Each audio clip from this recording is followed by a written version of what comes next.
When President Reagan and Attorney General Edwin Meese appeared in the White House briefing room on short notice today, no one was prepared for their surprising announcements that money from the controversial Iran arms deal was secretly funneled to the Contra rebels, fighting the Sandinista government of Nicaragua.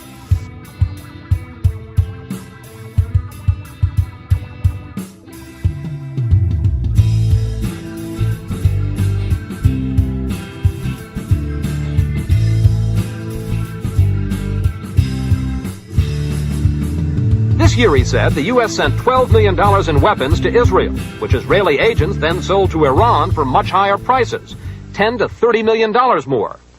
The Israelis paid the $12 million back to the U.S., but transferred the extra money to Swiss bank accounts controlled by the Contras.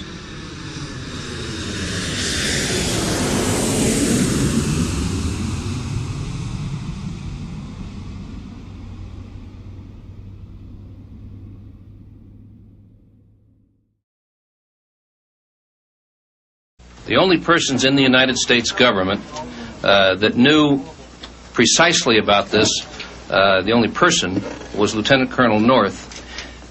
Admiral Poindexter did know that something of this nature was occurring, but he did not look into it further. The Attorney General said later former National Security Advisor McFarlane had also been aware of the scheme. But Meese maintained involvement did not go any higher, that the President, Vice President Bush, Chief of Staff Reagan, Secretary of State Shultz, and CIA Director Casey all did not know of the plan.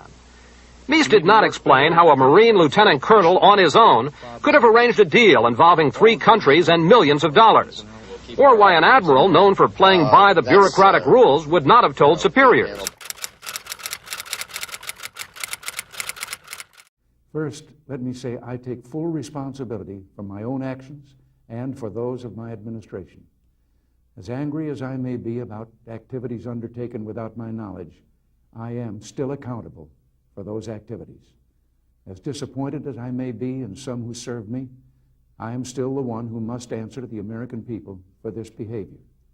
And as personally distasteful as I find secret bank accounts and diverted funds, well, as the Navy would say, this happened on my watch.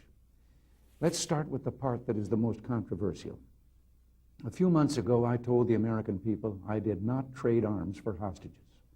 My heart and my best intentions still tell me that's true, but the facts and the evidence tell me it is not. As the Tower Board reported, what began as a strategic opening to Iran deteriorated in its implementation into trading arms for hostages. This runs counter to my own beliefs, to administration policy, and to the original strategy we had in mind. There are reasons why it happened, but no excuses. It was a mistake. I undertook the original Iran initiative in order to develop relations with those who might assume leadership in a post-Khomeini government. It's clear from the board's report, however, that I let my personal concern for the hostages spill over into the geopolitical strategy of reaching out to Iran. In the 80s, there was Cold War drama. We fought the commies inside Nicaragua. Our friends were the Contras. Freedom was their mantra, so we sent them lots of money for guns and landmines. But Congress stopped the Contra money flow just because they moved a teeny bit of blow. But then a hero came forth. His name was Oliver North. He and Reagan went around the sissy Congress. All in North, all in North. You see, North secretly sold missiles to a harmless country called Iran that would always be a grateful ally. Then he gave the profits to the Contras. Genius! But the sales were uncovered by the press. Reagan and North began to stress. Cause what they did was technically high treason.